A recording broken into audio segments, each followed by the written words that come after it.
अस्सलाम वालेकुम dear student. आज हम स्टार्ट करने जा रहे हैं 9th क्लास की मैथ्स एप्टबाद, जो कि एप्टबाद बोर्ड की एक्सरसाइज 1.1 से स्टार्ट करते हैं। और इस पूरे कोर्स को मैं इंशाल्लाह अपनी इस चैनल पे अपलोड करूँगा पूरी कोर्स को सॉल्व करके। ठीक है, तो चलते हैं अपनी एक्सरसाइज की तरफ, जो कि क्वेश्चन मैंने पहले से लिखे हैं। तो एक्सरसाइज 1.1 क्वेश्चन नंबर 1 कुछ इस तरह से है इसका। Which of the following are squares and which are rectangular matrix. Matrices chapter है हमारा फर्स्ट, और इसकी एक्सरसाइज 1.1 है। कंप्लीट में मैं सॉल्व करूँगा इस वीडियो में, मेरे साथ रहिएगा इस वीडियो में। तो फर्स्ट पार्ट है इसका, जो कि मैंने पहले से लिखा है, a is equal to 2, 3, 0 and 5। इससे पहले याद रखिएगा कि आपने स्क्वायर मैट्रिक्स और कौन कौन से स्क्वायर और रेक्टेंगुलर मैट्रिक्स।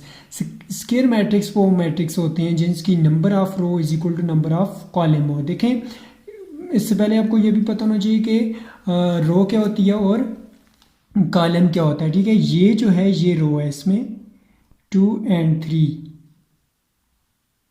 ये रो है, एक रो ये है। ठीक है, इसको मैं R1 से रिप्रेजेंट करता हूँ और ये R2 है मेरे पास। ठीक है, R1 एंड R2। सिमिलरली यहाँ पे अगर ऊपर से नीचे आए तो ये कॉलम है। ठीक है, C1 एंड C2। ठीक है, ये दो हमारे पास रो हैं और दो ही कॉलम है। ठीक है, 2 क्रॉस 2। तो ये देखें, नंबर ऑफ रो और नंबर ऑफ कॉलम आपस में इक्वल हैं, लिहाजा ये क्या होगा, स्क्वायर मैट्रिक्स होगा। पहले वाला क्या होगा, स्क्वायर मैट्रिक स्क्वायर। ठीक है, ये फर्स्ट वन स्क्वायर मैट्रिक्स होगा। उसके बाद सेकंड की तरफ मूव करते हैं। सेकंड जो है b is equal to 6, 3, -1, 1, 5 and 2। तो इसमें देखें नंबर ऑफ रो कितनी है, एक रो ये है और दूसरी रो ये है। ठीक है, और कॉलम की तरफ अगर आ जाएं तो एक कॉलम ये है, दूसरा ये और तीसरा ये है। तो कॉलम 3 है इसमें, ऊपर से नीचे 3 कॉलम है और नंबर ऑफ रोज 2 है। तो ये क्या होगी, rectangle. Number of row not equal to number of column, तो यहाँ पे फिर ये क्या कहलाएगा, रेक्टेंगल कहलाएगा। ठीक है, रेक्टेंगल,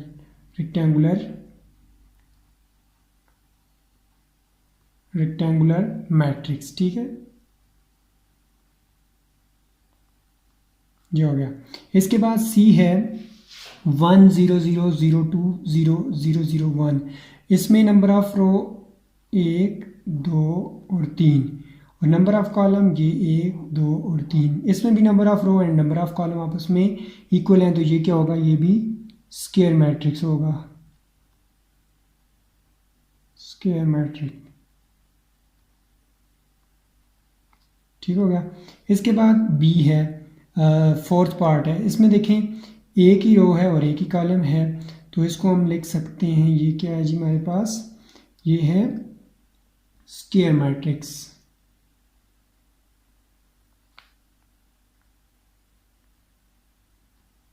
ठीक है, ये क्या होगा, स्क्वायर मैट्रिक होगा। सिमिलरली हमारे पास फिफ्थ जो इसका पार्ट है वो ई पार्ट है, जिसमें नंबर ऑफ रो देखें, ये एक नंबर ऑफ रो है और नंबर ऑफ कॉलम इसमें 2 है। तो ये क्या होगा, रेक्टेंगुलर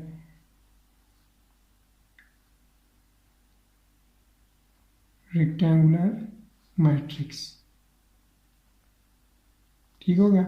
इसके बाद एफ जो पार्ट है इसका, लास्ट वाला एफ जो मैट्रिक्स है हमारे पास, नंबर ऑफ रो 1 और 2 और उसमें कॉलम जो है वो 1 है। ठीक है, तो ये क्या हो जाएगा हमारे पास, नंबर ऑफ रोज इसमें 2 है, नंबर ऑफ कॉलम 1 है। तो ये क्या होगा, ये भी रेक्टेंगल होगा, नॉट इक्वल टू, क्योंकि स्क्वायर मैट्रिक्स वो होता है जिसमें नंबर ऑफ रो और नंबर ऑफ कॉलम आपस में इक्वल हो, और स्क्वायर मैट्रिक्स वो होता, सॉरी रेक्टेंगुलर मैट्रिक्स वो होता है जिसमें number of row not equal to number of column. तो ये था क्वेश्चन नंबर 1, जो कि कंप्लीट हो चुका है। क्वेश्चन नंबर 2 कुछ इस तरह से है, list of order of the following matrix. ठीक है, आपको मदरसेल जहाँ पे मैट्रिक्स गिवन है, तो यहाँ पे आपने ये बताना है कि इसमें जो मैट्रिक्स है इनका ऑर्डर क्या है। ठीक है, तो सबसे पहले ऑर्डर की डेफिनेशन की तरफ चलते हैं। और matrix with m rows and n columns has order m cross n। तो इसको रीड कैसे किया जाता है, m by n, not m multiply by n। ठीक है, तो इसको एक दूसरा वे से भी हम कह सकते हैं, order of a matrix is also called dimension और साइज। ये जो किसी भी मैट्रिक्स का साइज या डायमेंशन होती है उसको भी ए हमारे पास है, इसका गिवन है। फर्स्ट पार्ट है इसका ए इज इक्वल टू 1 2 -1 3 4 एंड 2।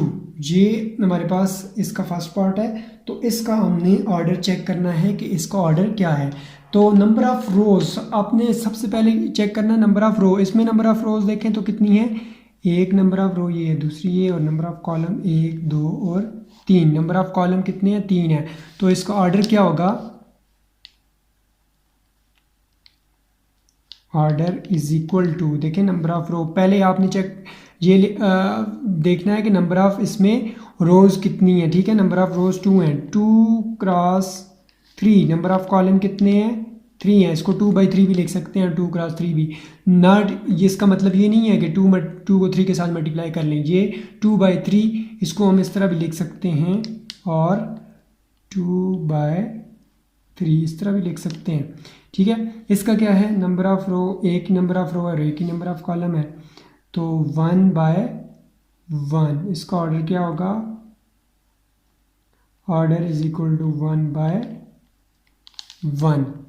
ठीक है, इसमें अगर चेक करें तो नंबर ऑफ रोज 2 हैं और नंबर ऑफ कॉलम कितने हैं, 3 हैं। तो इसका ऑर्डर क्या होगा, ऑर्डर इज इक्वल टू 2/3, क्योंकि इसमें नंबर ऑफ रोज 2 हैं और नंबर ऑफ कॉलम 3 है। ठीक है, नेक्स्ट एफ है हमारे पास।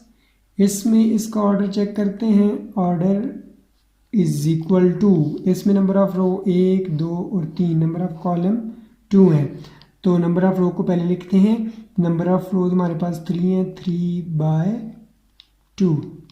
सिमिलरली ई की तरफ मूव करते हैं, तो इसमें ऑर्डर इज इक्वल टू, इसका order number of row 1, number of column 2, 1/2।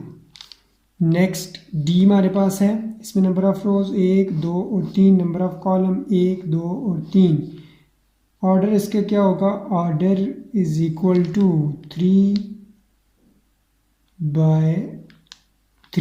ठीक है, ये क्वेश्चन नंबर था 2। इसके बाद क्वेश्चन नंबर जो 3 है उसकी तरफ मूव करते हैं। क्वेश्चन नंबर 3 है, if A is equal to 3 entries हैं, 3 2 -4 -2 5 0 2 1 5 -3 4 and 6, give the following element. ये जो एलिमेंट हमें गिवन है, ये नीचे फर्स्ट पार्ट है A1 2। अब यहाँ पे मैं आपको बताता चलूँ कि ये हमारे पास जो 1 2 है, मीन इस 1 का ये जो A है, ये एलिमेंट यहाँ पे जो एलिमेंट है उनको शो करता है। ठीक है, तो ए यहाँ पे ये जो 1 है छोटा सबस्क्रिप्ट में, ये शो करता है रो को। ठीक है, फर्स्ट रो, और ये जो सेकंड है 2 लिखा हुआ है यहाँ पे, ये किसको शो करता है, ये कॉलम को शो करता है। तो मीन कि A1 2 का मतलब है first row second column, first row और सेकंड कॉलम। फर्स्ट रो में सेकंड कॉलम का जो फर्स्ट एंट्री है वो ये है, फर्स्ट रो में भी चेक करना और सेकंड कॉलम में। देखें ये फर्स्ट रो जा रही है और ये सेकंड कॉलम का ये आ रहा है 2, तो यहाँ पे क्या आ जाएगा, फर्स्ट रो सेकंड कॉलम की फर्स्ट एंट्री 2 है, तो यहाँ पे मैंने 2 लिख दिया। सेकंड हमारे पास है ये 3 2 है। थर्ड रो सेकंड कॉलम, ये थर्ड रो है हमारे पास, ये फर्स्ट रो, ये सेकंड, ये थर्ड रो के सेकंड नंबर पे क्या है हमारे पास, 1 है, तो यहाँ पे मैं क्या लिख दूंगा, 1। ठीक है, यहाँ पे 1 आ गया। इसके बाद 3 2, थर्ड रो का सेकंड कॉलम। ठीक है, 3 का मतलब थर्ड रो और 2 का मतलब है सेकंड कॉलम। 3 2 के हमारे पास यहाँ पे क्या है, 1 है। ठीक है, ये भी 1 लिख दिया। इसके बाद नेक्स्ट है 4 3। 4 3 हमारे पास क्या आता है, फोर्थ रो और थर्ड कॉलम, तो ये हमारे पास 6 आ जाता है यहाँ पे 6। और उसके बाद A1 3, 1 3 का मतलब है फर्स्ट रो और थर्ड कॉलम, -4 आ जाएगा, सॉरी 1 रो थर्ड कॉलम, बिल्कुल ये आता है। और उसके बाद फोर्थ वन है A3 3, third row third column, ये 1 2 3 थर्ड रो और थर्ड कॉलम ये आता है, ये हमारे पास आ जाता है 5। ये थे क्वेश्चन नंबर 3 के पार्ट्स। क्वेश्चन नंबर 4 कुछ इस तरह से है। Question number 4, which of the following matrix और इक्वल। कहता है ये जो मैट्रिक्स गिवन है आपको, इनमें से कौन कौन से मैट्रिक्स इक्वल हैं। ठीक है, तो हम यहाँ पे देखते हैं, ए हमारे पास है is equal to 2 5 1 3, B is equal to 2 5 4 and 3, C is equal to 1 1 1 plus 1 3 plus 2 4 2 plus 1, D is equal to and 4 plus 1 and 1 and 3। अब देखें इसके सोल्यूशन की तरफ जाते हैं। सोल्यूशन इसका कुछ इस तरह से होगा,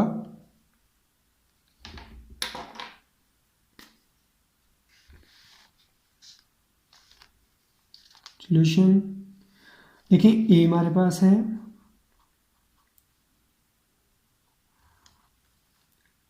2 1 5 एंड 3। अब देखें, ये देखें 2 5 मिलता जुलता है यहाँ पे, लेकिन 1 है यहाँ पे 4 है, पे 3 है यहाँ पे भी 3 है। अब देखें इक्वल मैट्रिक्स, दो मैट्रिक्स इक्वल कब होते हैं, पहले तो आपको ये पता होना चाहिए। दो मैट्रिक्स इक्वल उस वक्त होते हैं जब उनकी क्रॉसपॉन्डिंग एंट्री सेम हो, इक्वल हो। ठीक है, इस तरह यहाँ पे 2 है, यहाँ पे भी 2 होना चाहिए, यहाँ पे 5 है, यहाँ पे भी 5 है, यहाँ पे 1 है और यहाँ पे 4 है। ये इक्वल ए और बी आपस में इक्वल नहीं हो सकते।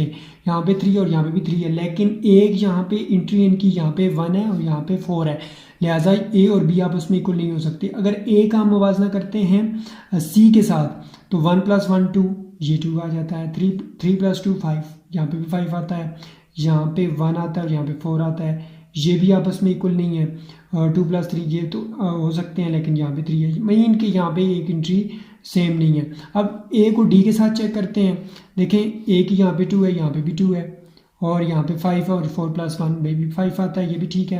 यहाँ पे 1 है, यहाँ पे भी 1 है, ये भी ठीक है, और 3 है, यहाँ पे भी 3 है, लिहाजा ए इज इक्वल टू, यहाँ पे हम लिख सकते हैं इसके डी हमारे पास आ जाता है डी के। ठीक है, which is equal to 2 1 4 plus 1 5 हो जाएगा और ये 3 हो जाएगा। मीन के ए इज इक्वल टू डी के, ये हम लिख सकते हैं। ठीक है, सिमिलरली अब हम बी को चेक करते हैं। बी के जो एलिमेंट हैं वो है हमारे पास 2 4 5 3। ठीक है, तो अगर यहाँ पे हम देखें बी में, देखें 2 5 4 3, और सी में चेक करें तो 1 प्लस 1 2, 3 प्लस 2 5 और 4, इसी तरह 2 प्लस 1 3। देखें 2 एंड 2 5 एंड 5 4 एंड 4 3 एंड 3, लिहाजा हम कह सकते हैं कि बी इज इक्वल टू सी के। ये था क्वेश्चन नंबर 4 जो कि मैंने कंप्लीट किया है इस वीडियो में। तो नेक्स्ट हमारे पास दो क्वेश्चन रहते हैं, उनकी तरफ मूव करते हैं, क्वेश्चन नंबर 5 और क्वेश्चन नंबर 6 की तरफ। क्वेश्चन नंबर 5 कुछ इस तरह से है, let a is equal to 2 minus 3 u 0 and b is equal to v minus 3 5 and w, for what value of u v and w are a and b। a और b जो आप हमारे पास matrix हैं, ये a और ये b वाला जो मैट्रिक्स है, इसमें जो आपके पास वैल्यूज़ हैं जहाँ पे गिवन हैं, उसमें से हमने कौन कौन सी वैल्यू फाइंड करनी है, u v w की। तो इसके लिए सॉल्यूशन है इसका इस तरह से है, given that a is equal to 2 minus 3 u and 0 and b is equal to v minus 3 5 and w। ये हमारे पास दो मैट्रिक्स हैं। तो अब हम इसके सॉल्यूशन की तरफ जाते हैं। तो वी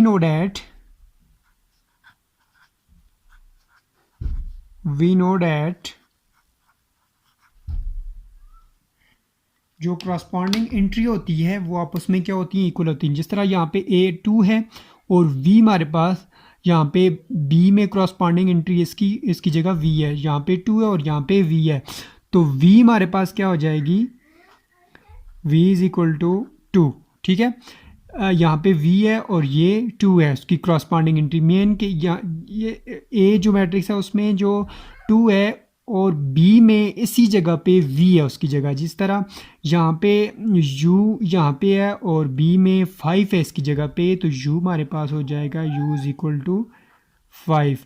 क्रॉसपॉन्डिंग एंट्री आपस में इक्वल होती है। डब्ल्यू यहाँ पे बी में ये और यहाँ पे डब्ल्यू क्या हो जाएगा, ज़ीरो हो जाएगा। ठीक है, इस तरह किसी भी मैट्रिसेस में जब आप वैल्यू फाइंड करते हैं तो उसकी क्रॉसपॉन्डिंग एंट्री को देखा जाता है, मैच करवाया जाता है। जिस तरह यहाँ पे v है और यहाँ पे 2 है, ये क्रॉसपॉन्डिंग एंट्री है u, और यहाँ पे 5 मैच करते हैं, 0 और w मैच करते हैं, तो ये इसकी क्या होंगी, क्रॉसपॉन्डिंग एंट्रीज होंगी, और यही इस क्वेश्चन में हमने फाइंड करना था। ठीक है, u, v और w की वैल्यू हमने फाइंड आउट करनी थी। ठीक है, अब हम क्वेश्चन नंबर 6 की तरफ मूव करते हैं। क्वेश्चन नंबर 6 कुछ इस तरह से है, if x plus 3 z plus 4 2y minus 7 minus 6 a minus 2 0 and b minus 3 minus 21 and 0, ये एक मैट्रिक्स है हमारे पास जो कि इक्वल है किसके, यहाँ पे एक दूसरा मैट्रिक्स हमें गिवन है 0 6 3y minus 2 minus 6 minus 3 2c plus 2 2b plus 4 minus 21 and 0। तो अब हमने इसमें दो हमारे पास मैट्रिक्स गिवन है, उसी पे जिस तरह क्वेश्चन नंबर 5 हमने किया था उसी तरह हमने इस क्वेश्चन को भी करना है। इसमें हमने वैल्यू फाइंड करनी है, find the value of A B C X Y and Z की वैल्यू हमने फाइंड आउट करनी है। ठीक है, तो इसमें भी क्रॉसपॉन्डिंग एंट्री को हम आपस में जो है वो इक्वल रखेंगे और उसके बाद उसकी वैल्यू फाइंड आउट करेंगे। सोल्यूशन है इसका, पहले हमारे पास x प्लस फर्स्ट जो मैट्रिक्स है उसमें x प्लस 3 है जो कि इस मैट्रिक्स में अगर देखा जाए तो ये 0 के इक्वल है। ठीक है, तो x plus 3 is equal to 0, तो यहाँ से हम x की वैल्यू इजीली फाइंड आउट कर सकते हैं। x को यहाँ से आइसोलेट करें तो ये 3 दूसरी तरफ चला जाएगा, x इज इक्वल टू ये दूसरी साइड पे जाके -3 हो जाएगा। हमारे पास x की वैल्यू जो आएगी वो -3 आ जाएगी। ठीक है, ये x की वैल्यू आ जाएगी हमारे पास। इसके बाद अगर हम उसी तरह लेके चलते हैं x, दूसरी हमारे पास z की वैल्यू यहाँ पे अगर आ रही है, हम इसको चेक करते हैं, z plus 4 is equal to, इसकी क्रॉसपॉन्डिंग एंट्री इधर देखें, इधर z प्लस 4 सेकेंड नंबर पे फर्स्ट रो के सेकंड कॉलम में है और इधर भी फर्स्ट रो के सेकंड कॉलम में 6 है, तो ये इक्वल होगा 6 के। क्रॉसपॉन्डिंग एंट्री के मुताबिक दिस इंप्लाइज दैट z को आइसोलेट करें यहाँ से, z इज इक्वल टू 4 दूसरी तरफ जाके माइनस हो जाएगा, इधर प्लस हो रहा है दूसरी साइड जाके माइनस हो जाएगा, 6 minus 4, this implies that z is equal to 6 में से 4 को माइनस किया तो ये हमारे पास 2 आ जाएगा। ठीक है, ये z की वैल्यू आ जाएगी। सिमिलरली अब हमने फाइंड करना है जी, तीसरी हमारे पास यहाँ पे आती है 2y माइनस 7, इसकी अगर दूसरी साइड पे देखें तो ये किसके इक्वल है, यहाँ पे 3y माइनस 2 के इक्वल आ रहा है। ठीक है, ये 3y माइनस 2 क्रॉसपॉन्डिंग एंट्री है इसकी, माइनस 3y माइनस 2, इसको भी इसी तरह आइसोलेट करते हैं, 3y को इधर शिफ्ट कर देते हैं, या सॉरी इसको उधर शिफ्ट कर लेते हैं और -2 को इधर शिफ्ट कर लेते हैं, तो ये 2 इधर आके +2 हो जाएगा, -7 इज इक्वल टू 3y उधर ही छोड़ा था हमने, इस 2y को हमने उधर शिफ्ट कर दिया है, तो ये 2y उधर जाके -2y हो जाएगा। दिस इम्प्लाइज डैट 7 में से 2 को माइनस, क्योंकि बड़े नंबर के साथ माइनस है, क्योंकि 7 ग्रेटर है 2 के साथ, अगर इसका मुवाजना किया जाए तो हमारे पास आंसर जो आएगा 5 आएगा, क्योंकि ग्रेटर नंबर के साथ हमारे पास जो वैल्यू सॉरी जो साइन है वो नेगेटिव है, तो -5 इज इक्वल टू 3y में से 2y को माइनस किया तो y आ जाएगा। इसको हम इस तरह भी लिख सकते हैं, y इज इक्वल टू -5, ये आ जाएगा y का। इसके बाद हमारे पास वैल्यू रह जाती हैं, हम अब चलते हैं इसमें तो 6 है, इधर भी 6 है, -6 इसको छोड़ते हैं, a-1, तो अब हम इसको चेक करते हैं, a-1 इसकी क्रॉसपॉन्डिंग एंट्री दूसरी साइड पे देखें जो -3 है, तो -3 दिस इम्प्लाइज दैट यहाँ से भी a को आइसोलेट कर लेते हैं, इस -1 को दूसरी तरफ शिफ्ट करें तो ये किसकी इक्वल हो जाएगा, +1 की इक्वल हो जाएगा, -3 + 1, this implies that a is equal to -3 में से 1 को माइनस करें तो -2, क्योंकि ग्रेटर नंबर के साथ यहाँ पे भी नेगेटिव साइन है, a की वैल्यू -2 आ जाएगी। अब हमने b की वैल्यू फाइंड करनी है। इसके बाद अगर देखें तो 2c + 2 है, तो इसको मैं इधर कर लेता हूँ, 2c + two is equal to, इस साइड पे देखें क्रॉसपॉन्डिंग एंट्री इसकी ज़ीरो है, यहाँ पे फिर इसको आइसोलेट करें तो 2c को आइसोलेट करते हैं, 2c इज इक्वल टू, ये 2 इस साइड पे जाके -2 हो जाएगा। This implies that 2c is equal to -2, 2 दोनों साइडों पे डिवाइड कर दें तो ये कैंसिल हो जाएगा, ये भी कैंसिल हो जाएगा, c इज इक्वल टू -1 आ जाएगा। ठीक है, c इज इक्वल टू -1। अब हमारे पास एक वैल्यू और रहती है जो कि है हमारे पास कितनी वैल्यू हमने फाइंड करनी थी, 1 2 3 4 5, और एक्स वाई जेड की वैल्यू भी आ गई, ए की वैल्यू भी आ गई, बी की वैल्यू हमने फाइंड करनी है। ठीक है, तो यहाँ पे देखें क्रॉसपॉन्डिंग एंट्री फर्स्ट वाले में b -3 इज इक्वल टू, इस साइड पे भी b की वैल्यू हमारे पास मौजूद है 2b + 4। ठीक है, तो यहाँ से इसको भी आइसोलेट कर लेते हैं, तो इस 2b इस को उधर शिफ्ट कर लेते हैं, -3 - 4 is equal to 2b - b। क्या किया है, इस b को इधर शिफ्ट कर दिया है और इस 4 को इधर शिफ्ट कर दिया। ठीक है, ये 4 इधर आके -4 हो जाएगा और ये b उधर जाके -b हो जाएगा। इसमें कोई रिस्ट्रिक्शन नहीं है कि आप इसको भी शिफ्ट कर सकते हैं, लास्ट में आंसर फिर भी वही आएगा। -2b को इधर शिफ्ट करेंगे फिर भी आंसर वही आएगा, इस b को उधर शिफ्ट करते हैं फिर भी आंसर वही आएगा, आंसर सेम आएगा, आंसर पे कोई इफेक्ट नहीं करेगा। ठीक है, -3 - 4 -7 इज इक्वल टू 2b, में से b को माइनस किया तो ये क्या हो जाएगा, b आ जाएगा। तो b इज इक्वल टू, मैं अपनी आसानी के लिए इसको इस तरह करता हूँ कि मज़ीद अगर आप दूसरी तरह इसको भी शिफ्ट कर सकते हैं उधर, उसको भी इधर शिफ्ट कर सकते हैं, लेकिन उस तरह ज़्यादा 1-2 स्टेप और आपको करने पड़ेंगे साइन जो है वो पॉजिटिव नेगेटिव करने के लिए, लेकिन मैं डायरेक्ट करता हूँ, यहाँ पे b इज़ इक्वल टू -7 आ जाएगा। ठीक है, ये था क्वेश्चन नंबर 6। अब इसमें सारी वैल्यू आ गई, x की भी, z की भी, और इसके बाद y की भी, a की भी, और b और c की वैल्यू भी हमारे पास आ गई। ठीक है, ये था क्वेश्चन नंबर 6। अब क्वेश्चन नंबर 7 की तरफ चलते हैं। कुछ इस तरह से है, solve the following equation for a b c and D के लिए आपने इस इक्वेशन को सॉल्व करना है।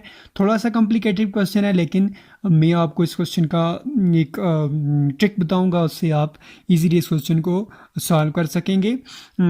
फर्स्ट हमारे पास जो मैट्रिक्स है वो a + b एंड दूसरी जो हमारे पास एंट्री है b + 2c, 2c + d, 2a - d is equal to -1 4 8 and 0।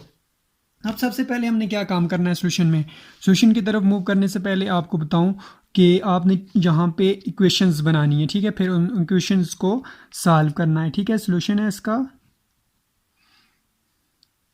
पहली इक्वेशन हमारे पास a + b, इसकी क्रॉसपॉन्डिंग एंट्री हमारे पास -1। ठीक है, जो कि इसको इक्वेशन नंबर 1 का नाम दे दें। ठीक है, इसी तरह ये हमारे पास दूसरी है b + 2c is equal to 4 के इक्वेशन नंबर 2, और ये तीसरी है हमारे पास 2c + d is equal to 8 equation number 3, और इसी तरह 2a - d is equal to 0 equation number 4। ठीक है, 4 इक्वेशन हमारे पास आ गई। इसके बाद आपने काम ये करना है कि आपने एक की वैल्यू फाइंड करके फिर दूसरी के उसमें पुट कर देना है। ठीक है, तो फ्रॉम इक्वेशन नंबर 2,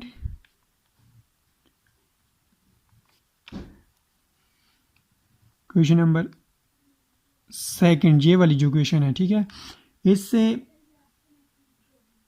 हमने b को आइसोलेट करना है। यहाँ से b is equal to 4 - 2c। Question number जो 2 है उसमें से b को आइसोलेट कर लिया, इसको हमने b is equal to -4 - 2c ये कर लिया। इसके बाद हमने इसको इक्वेशन नंबर 1 में पुट कर देना, put in equation number 1, put in equation number 1 we get, put in equation number 1 we get तो इसके बाद इसको जब इक्वेशन नंबर 1 में पुट करेंगे, बी की वैल्यू वहाँ पे पुट कर दें। This implies that A plus B की वैल्यू यहाँ पे पुट कर दें 4 माइनस 2c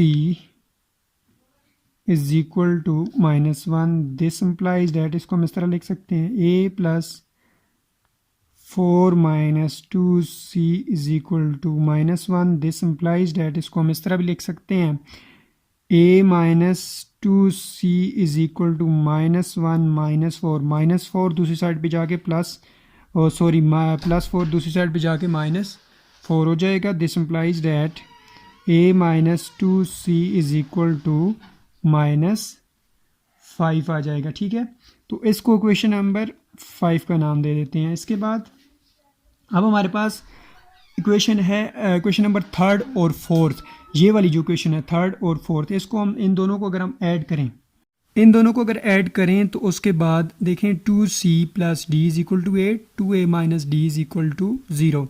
तो देखें d ये पॉजिटिव है, ये नेगेटिव, आपस में कैंसिल हो जाएंगे। 2a, ये 2a प्लस 2c ऐड होके 8 इज इक्वल टू 8 हो जाएगा, क्योंकि 8 में 0 ऐड करेंगे तो 8 ही आएगा। क्वेश्चन नंबर 6 का नाम दे दें इसको। इसके बाद now adding question number 5 and 6 we get, question number 5 जो है और 6 उन दोनों को हम ऐड करते हैं। क्वेश्चन नंबर 5 है हमारे पास a minus 2c is equal to -5, और क्वेश्चन नंबर 6 है 2a plus 2c is equal to 8। अब देखें ये नेगेटिव 2c है और ये पॉजिटिव 2c आपस में कैंसिल हो जाएंगे, और हमारे पास 2a और a ऐड होके हमारे पास आ जाएगा 3a इज इक्वल टू 8 में से 5 को माइनस करेंगे तो 3 आ जाएगा। दिस इम्प्लाइज डैट, दोनों साइडों पे 3 से डिवाइड कर लेंगे, 3a over 3 is equal to 3 over 3, ये आपस में कैंसिल हो, ये आपस में cancel, a is equal to 1 आ जाएगा। ठीक है, एक वैल्यू हमारे पास जब आ जाएगी तो बाकी जो वैल्यू है वो फाइंड करना ईजी हो जाएगा हमारे लिए। ठीक है, अब a की जो वैल्यू है इसको हम इक्वेशन नंबर 1 में पुट करते हैं। इक्वेशन नंबर 1 हमारे पास ये थी a plus B is equal to -1, ये क्वेश्चन नंबर 1 थी। इसमें अब हम a की वैल्यू ये वाली पुट करते हैं, put a is equal to 1, we get, इसमें जब वैल्यू पुट करें तो ये हमारे पास आ जाएगी 1 plus b is equal to -1। This implies that b is equal to -1, क्योंकि ये +1 दूसरी साइड पे जाके -1 हो जाएगा, b इज इक्वल टू -2 आ जाएगा यहाँ पे। ठीक है, अब ये वाली वैल्यू जो है आप क्वेश्चन नंबर 2 में पुट कर दें, पुट इन सेकंड, क्योंकि सेकंड इक्वेशन हमारे पास जो थी वो ये थी b plus 2c is equal to 4, ये सेकंड इक्वेशन थी, आप देख सकते हैं। तो इसमें अगर जब हम b की वैल्यू पुट करेंगे तो दिस इम्प्लाइज दैट b की वैल्यू हमारे पास -2 थी, -2 plus 2c is equal to 4 के। दिस इम्प्लाइज दैट यहाँ पे c को आइसोलेट करें, 2c is equal to 4 plus ये 2 दूसरी साइड पे जाके +2 हो जाएगा, इस साइड पे माइनस है, दूसरी साइड पे जाके प्लस हो जाएगा।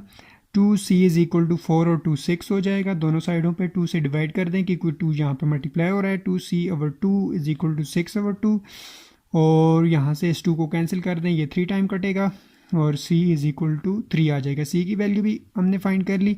इसके बाद अगर हम c की वैल्यू हम इक्वेशन नंबर 3 में पुट करते हैं तो हमें d की वैल्यू मिल जाएगी। ठीक है, पुट इन इक्वेशन नंबर 3 में पुट कर देते हैं। इक्वेशन नंबर जो 3 है वो ये है 2c plus d is equal to 8 के। तो इसमें जब पुट करेंगे तो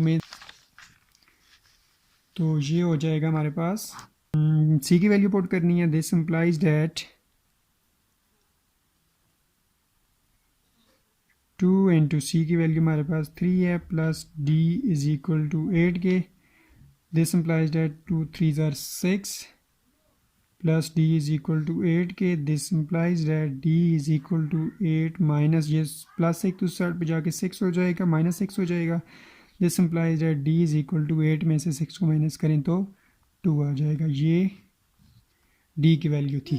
ठीक है, इस तरह हमारे पास ए बी सी और डी की वैल्यू आ जाती है। ये था क्वेश्चन नंबर 7 जिसको मैंने अभी कंप्लीट किया है। इस तरह आपकी एक्सरसाइज 1.1 इसी के साथ कंप्लीट हो चुकी है। नेक्स्ट एक्सरसाइज के साथ आपकी खिदमत में हाजिर होऊंगा नेक्स्ट वीडियो के साथ।